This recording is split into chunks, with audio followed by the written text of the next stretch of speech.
संगत जी प्यार से कहना जी, धन निरंकार जी। सत्संगत जी, कुछ ऐसे आसपास के लोग सवाल उठाते हैं कि बार बार सत्संग करने से क्या मिलता है। एक बार हो जाता, कभी ये सत्संग करने से पेट भर जाएगा, कमाएंगे नहीं तो पेट भर जाएगा। सत्संगत जी, ऐसे ऐसे सवाल आते हैं। सत्संग जी, महापुरुष एक उदाहरण देते हैं। जब सत्संग में आएंगे, महापुरुषों के संग आएंगे, तभी तो ये भी सुनने को मिलेगा, शुद्ध तारा और लक्ष्मी पापी के घर होय, संत समागम हरि कथा तुलसी दुर्लभ तो होय। सत्संग जी, ये संतों का संग और हरि की कथा ये परमात्मा की कृपा से मिलती है। इसलिए कहा जाता है कि परमात्मा की कृपा से मिलती है, क्योंकि ये पास ही होते हैं, पर अच्छा नहीं लगता है। इससे बहुत दूरियां बनी होती है। घर के बगल में ही कथा हो रही है, सत्संग हो रहा है, वहाँ न जाना, ये जो है एक बहुत बड़ी दूरी है परमात्मा से, कि पास में ही हो रहा है, परमात्मा का गुणगान हो रहा है और हम उसमें पहुंच नहीं पाते हैं। तो ये सत्संग जी बहुत बड़ी कमी है और परमात्मा से बहुत दूरी है। इसको अगर हम ये सोचें कि ये सत्संग में जाने से हमें क्या लाभ होगा। सत्संग जी, बच्चे परिवार सबके होते हैं, सबका घर होता है, सबके पास धन होता है, पर कथा और सत्संग में बहुत कम लोग पहुंचते हैं। कथा और सत्संग के लिए किसी के पास समय नहीं मिलता है। कहते हैं कि समय नहीं है, क्षमा करो महाराज, बहुत सारा काम है, ऐसे कह कर के टालते जाते हैं। तो सत्संग जी, सत्संग से क्या लाभ होता है। संत महापुरुष पास में ही होते हैं, इनकी पहचान नहीं होती है। इनकी पहचान होती तो जो हम हजारों मित्र बनाते हैं और एक हमारा मित्र संत नहीं हो सकता, सज्जन को नहीं बना पाते, जो हमें सही दिशा दे, सही राह दिखा सके। तो सत्संग जी, ये भी हरि की कृपा से ही होता है, परमात्मा की कृपा से ही सही दिशा मिलता है। और सत्संग जी, संतों के संग करने से संस्कार, सत्संग जी संस्कार मिलता है। जैसा कि कहा जाता है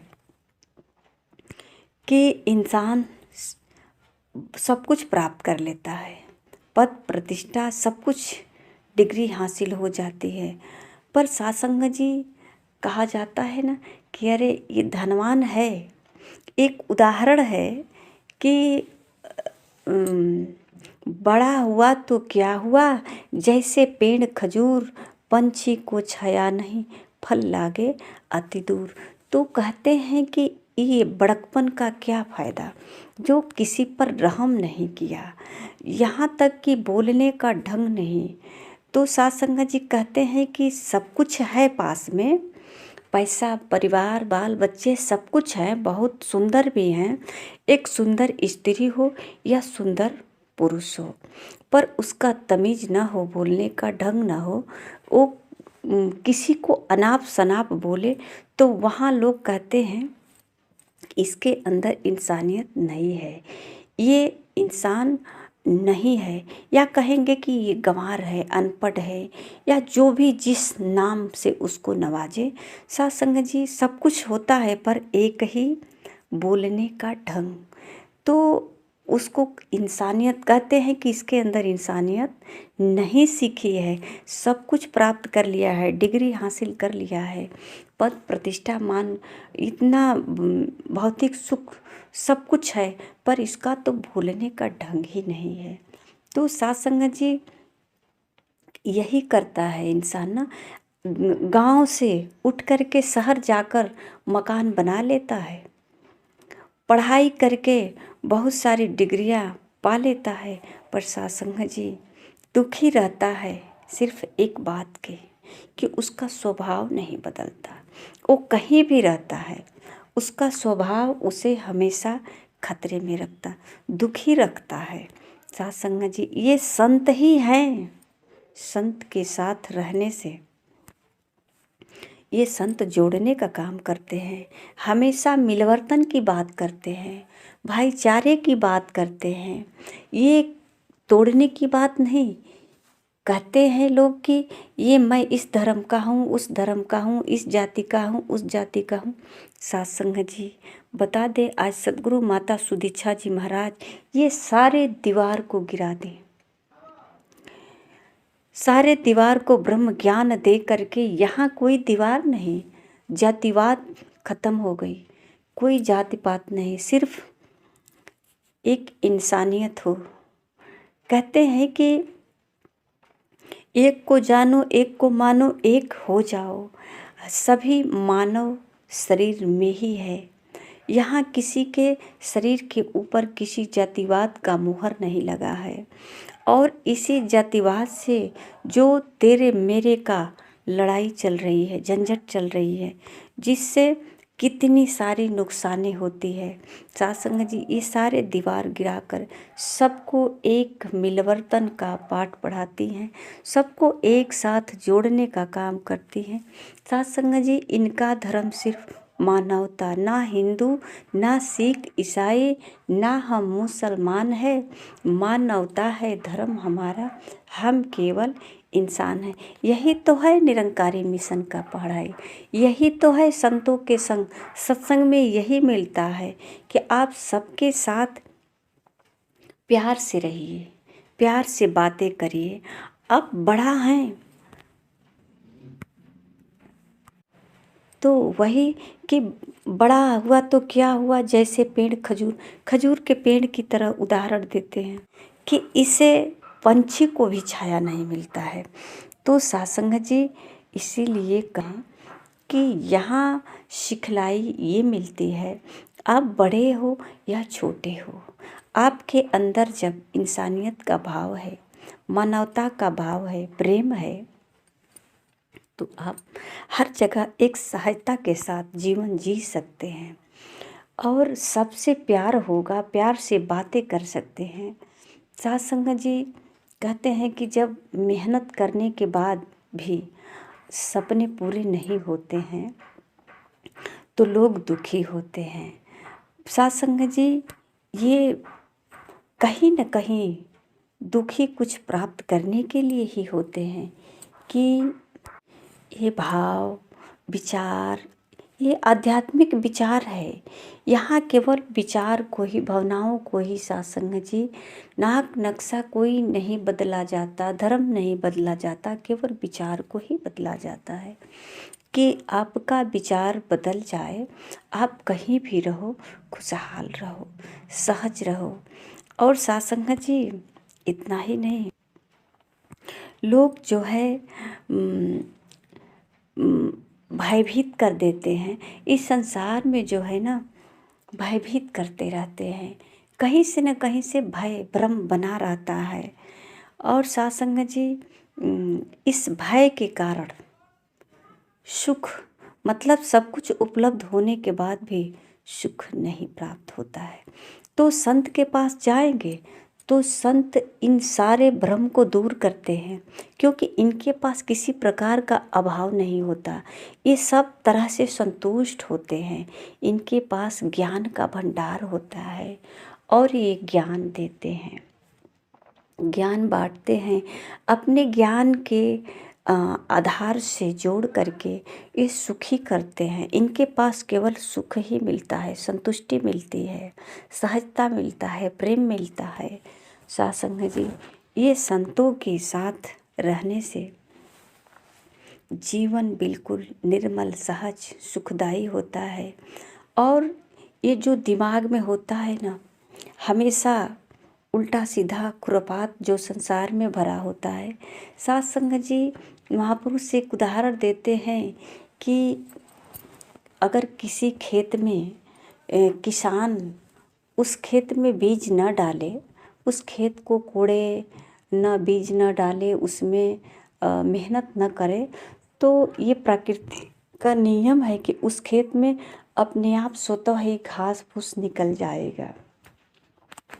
इसी प्रकार सत्संग जी कहते हैं कि संसार में भी है कि संसार में अगर सकारात्मक भाव दिमाग में न हो, विचार न हो, संतों का संग न करें, तो सत्संग जी ये संसार का वातावरण स्वतः जो है भर जाएगा।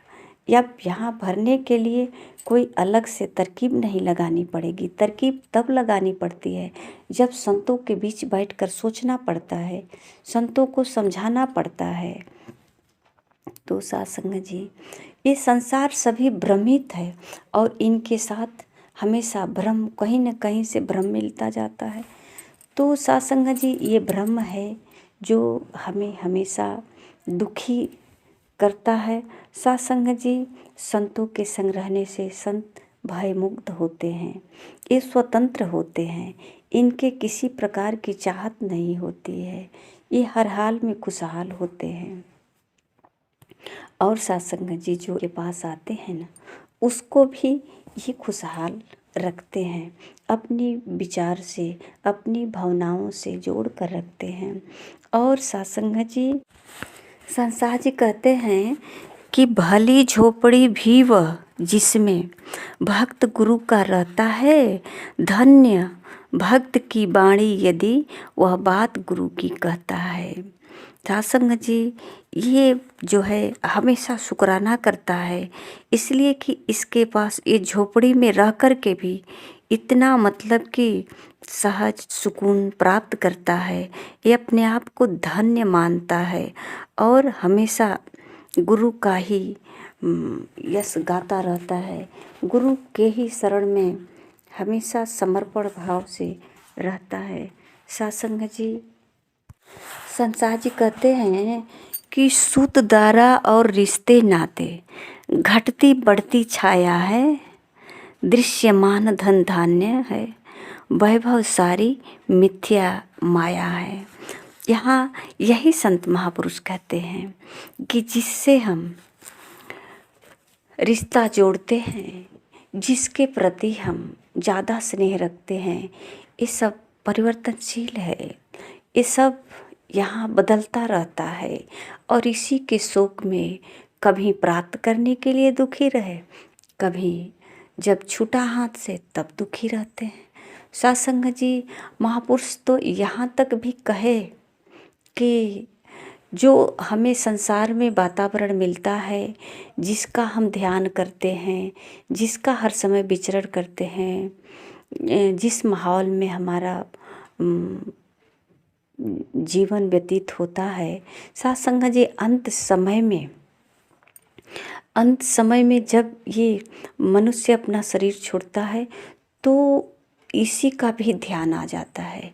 कभी धन का ध्यान आ जाएगा, कभी परिवार का ध्यान आ जाएगा, क्योंकि यही अध्ययन किया है, जीवन भर इसी का अध्ययन किया है, तो दूसरा कुछ नज़र पे आ ही नहीं सकता है। और सत्संग जी जब संतों के संग आते हैं तो संत जो है इनका यही सब बदल देता है विचारधारा। संतों के संग रह करके ये जो ब्रह्म ज्ञान प्राप्त करते हैं, अगर आंख बंद भी होता है तो ध्यान इसी में आ जाता है और अपने सामने खड़ा परमात्मा का दर्शन करते हैं। महापुरुषों की बाणी कानों से सुनाई देती है, उनका चेहरा आंखों के सामने आकृत होती है और ये सब जो है ध्यान संतों के चरणों में आता है। तो सत्संग जी महापुरुष कहते हैं कि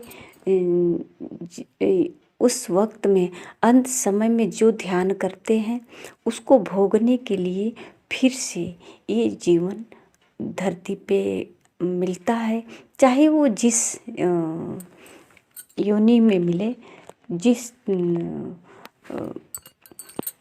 शरीर को धारण करे, पर आता है। और सत्संग जी कहते हैं कि जब संतों महापुरुषों के बीच होते हैं तो ये परमात्मा का जब ध्यान करते हैं तो सुकून मिलता है और ये जन्म मृत्यु से मुक्त हो जाते हैं। इनका जब प्राण ये शरीर से जब होता है, शरीर को छोड़ता है, तो ये स्वतः जो है मिल जाता है अपने आत्मा परमात्मा एक हो जाता है। साथ संगत जी, ये साधारण बात तो नहीं है, पर साथ संगत जी संतों के बीच रहने से कुछ तो प्रयास कर सकते हैं। संतों के संग रह कर यही मिलता है कि संतों के संग रह करके प्रेम करने का सत्संग जी ऐसा भी नहीं है कि किसी को प्रेम करने नहीं आता है, पर सत्संग जी वो प्रेम कैसा होता है, एक रस। और संतों का जो है सिखलाई बाड़ी कोई साधारण नहीं होता है। ये संत साधारण नहीं होते हैं, इनके हृदय में परमात्मा का वास होता है। और सत्संग जी इनके वचनों का जब हम पालन करते हैं तो सत्संग जी जीवन में बाहर आता है, ये जीवन में निखार आता है। जिस तरह से जब बच्चे स्कूल में पढ़ाई करता है तो बच्चे का जो है जीवन में क्या बदलाव आता है, बच्चा आध्यात्मिक विचारधारा को अपनाता है और ये विद्या का ज्ञान प्राप्त करता है। आध्यात्मिक विचार तो आता है, सब कुछ ज्ञान होता है, पर सत्संग जी इसकी भावनाएं थोड़ी बदल जाती है। पढ़ाई लिखाई की वजह से बच्चे जो है थोड़े से वहाँ प्रेम ज्ञान काफ़ी होने के कारण प्रेम की कमी हो जाती है। और सत्संग जी सब कुछ ज्ञान होता है। सत्संग जी बचपन में जब हम लोग छोटे थे तो पढ़ते थे एक कविता कि जिसने सूरज चाँद बनाया, जिसने तारों को चमकाया, जिसने फूलों को महकाया, जिसने सारा जगत बनाया। इस तरह के पता नहीं पूरी याद है कि नहीं। आओ हम उस ईश्वर को गुण गाएं। तो सत्संग जी चिड़िए को चहकाया, इस तरह से मतलब कि वो परमात्मा जो चिड़ियों को चहकाया, जो सारा जगत को बनाया, जो फूलों को महकाया, यानी कि एक ही परमात्मा है जो सब कुछ किया इस सारे जगत में, उसका गुण गाएं। तो सत्संग जी उसको जानेंगे तभी तो उसका गुण गाएंगे। तो सत्संग जी इसलिए संतों के संग आने से उसकी पहचान होती है। ये कहीं दूर नहीं है, जो दूर होता है उसको बोलते हैं। पर सत्संग जी जिस दिन ये ज्ञान हो जाएगा तो कहेंगे इसके गुण गाएं हम, ये क्योंकि ये पास है, और पास क्या सांसों से भी करीब है सत्संग जी। ये कहा जाए कि सांसें भी यही है। तो सत्संग जी जिस दिन ये सांसें शरीर को छोड़ देती है उस दिन इस शरीर का महत्व नहीं रह जाता। यही तो हम संतों के संग में जानते हैं कि क्या हमारे इस शरीर की मोल है, कीमत है, और क्या करने आए हैं, किस तरह से हमें अपना जीवन व्यतीत करना है, ये सब सीखने को मिलता है। सत्संग जी ज्ञान सब कुछ होता है, पर उस ज्ञान का मकसद उल्टा निकाल लेते हैं और अपना जीवन में हम खुशियाँ के जगह पे दुख को बिखेरते जाते हैं, कष्ट को ही हमेशा झेलते रहते हैं। क्योंकि नासमझी में राह तो सत्संग जी एक ही होती है, एक ही साथ होती है, पर राह कुछ और पकड़ लेते हैं। सत्य और असत्य दोनों है, पर समझ न होने के कारण हम असत्य राह पे चल जाते हैं। तो इसीलिए सत्संग जी जीवन में दुख उठाना पड़ता है। आइए सत्संग जी हम संतों के वचनों को साधारण ना समझें। ये संत कोई साधारण व्यक्ति नहीं है, इनके साथ रह करके अपने लोक सुखी परलोक सुहेला करें। सत्संग जी प्यार से कहना जी। धन्य निरंकार जी।